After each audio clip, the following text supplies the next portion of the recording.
South ఇండియాలో biggest star heroine list తీస్తే అందులో శృతి హాసన్ పేరు ఖచ్చితంగా ఉంటుంది. ఈమె కమల్ హాసన్ కుమార్తెగానే ఇండస్ట్రీలోకి అడుగుపెట్టింది. కానీ తన సొంత టాలెంట్ మీదనే ఇండస్ట్రీలో అగ్ర హీరోయిన్ గా ఎదిగింది. ఈమె అద్భుతంగా నటించగలదు, డాన్స్ వేయగలదు, పాటలు కూడా పాడగలదు. తండ్రికి తగ్గ తనయురాలు అని చెప్పడానికి ఇంతకు మించి బెస్ట్ ఎగ్జాంపుల్ అయితే ఉండదు. అయితే శృతి హాసన్ ఆలోచనలు కూడా చాలా అప్డేట్ గా ఉంటాయి. దేనినైనా ప్రాక్టికల్ గా తీసుకుని మాట్లాడడం ఆమెకి అలవాటు. రీసెంట్ గా సోషల్ మీడియాలో తన పేరెంట్స్ షారిక తండ్రి కమల్ హాసన్ విడిపోయిన ఘటన గుర్తు చేసుకుంటూ కొన్ని కామెంట్స్ అయితే చేసింది. ఇప్పుడు అవి హాట్ టాపిక్ గా మారాయి. ఆమె మాట్లాడుతూ, నేను చిన్నతనంలో ఉన్నప్పుడే మా అమ్మ నాన్నలు విడిపోయారు కాబట్టి పెద్దగా నాకు బాధ లేదు.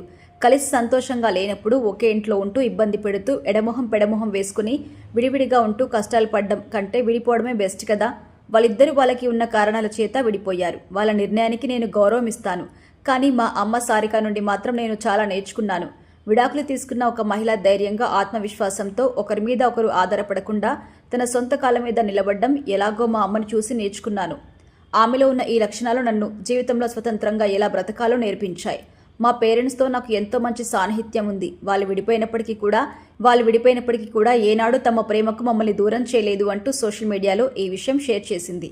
ఇక శృతి సినిమాల విషయానికి వస్తే ఈ మధ్య కాలంలో ఈమె చేస్తున్న సినిమాలన్నీ బ్లాక్ బాస్టర్ హిట్స్ గా నిలిచాయి. కరోనా మహమ్మారి తర్వాత ఈమె రవితేజతో కిక్, పవన్ కళ్యాణ్ తో వకీల్ సాబ్, ప్రభాస్ తో సలార్, అలాగే మెగాస్టార్ చిరంజీవితో వాల్తేరు వీరయ్య, నందమూరి బాలకృష్ణతో వీరసింహారెడ్డి వంటి సినిమాలు చేసింది.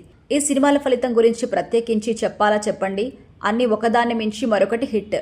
అలా వరుసగా సక్సెస్లతో దూసుకుపోతున్న శృతి హాసన్ ఇప్పుడు సూపర్ స్టార్ రజనీకాంత్, లోకేష్ కనకరాజన్ ఈ కాంబినేషన్లో వచ్చిన కూలీ సినిమాలో హీరోయిన్ గా నటిస్తుంది.